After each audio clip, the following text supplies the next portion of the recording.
Welcome to Midnight Whispers. Tonight, we bring you a hauntingly beautiful story about a connection that time could not erase. The bond between two souls who once loved and may have found each other again across lifetimes. Can love truly survive death and return in another life? Stay with us to discover the answer. If you're drawn to emotional, mysterious stories that explore love, fate, and the unknown, don't forget to hit subscribe and turn on the notification bell. At Midnight Whispers, we journey through the shadows of the heart and the mysteries beyond time. Evelyn had always been drawn to the old city of Siena. Something about its cobbled alleys, ancient churches, and soft amber glow at dusk spoke to her soul in a language she didn't fully understand. She had never been there before, yet when she walked through the worn stone archways of the city, tears welled up in her eyes without warning. It was as if 1,000 memories whispered her name through the wind. She came to Siena on a sabbatical from her job in Boston, hoping to write, reflect, and find clarity. But what she found was something else entirely. On her third evening in Siena, as twilight painted the sky lavender, she wandered into a quiet piazza. Empty, except for a man seated by the fountain, sketching in a leather-bound book. He looked up. Their eyes met.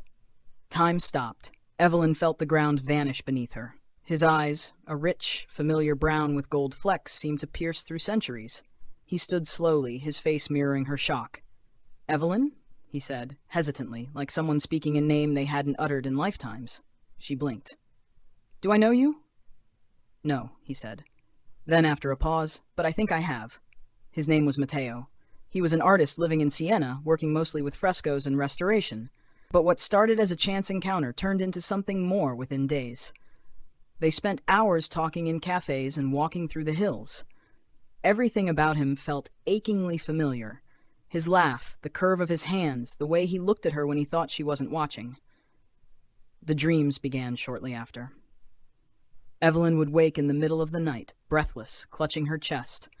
In her dreams, she was dressed in flowing silks, dancing in candlelight. She saw herself in another time, another name.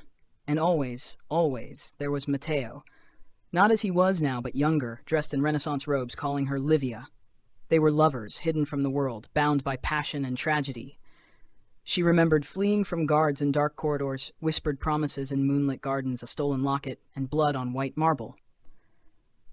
One night, in the half-waking state between sleep and awareness, Evelyn murmured, "Livia, don't leave me."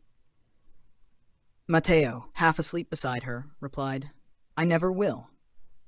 She sat up, heart pounding. The next morning, she told him everything. Instead of calling her crazy, Matteo confessed he'd been having the same dreams, the same names, the same memories. "I thought I was losing my mind," he said. "I never told anyone, until you." Together, they researched Siena's archives. They discovered the story of Livia Contarini, a noblewoman who had vanished mysteriously in the year 1492. Rumors had swirled of a forbidden love affair with a common artist named Matteo Bellini.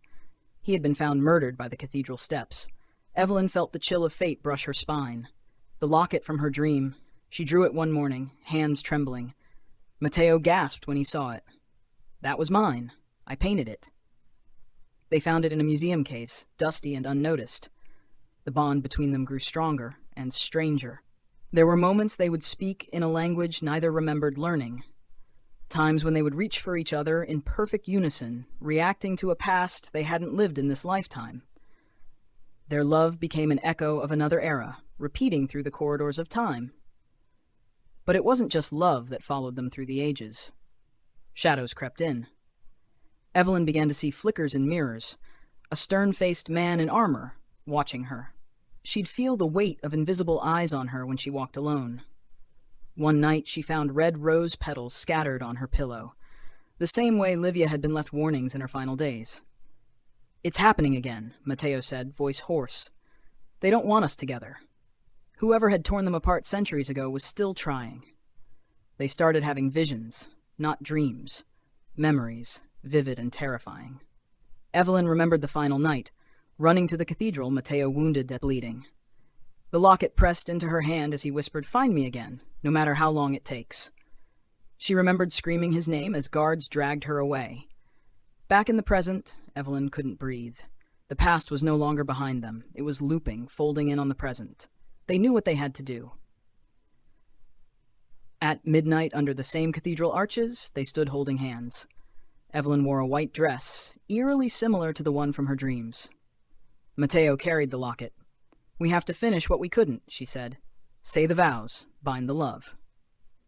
The wind howled. The air thickened. "In every life I choose you," he said. "Even in death, I return to you," she whispered.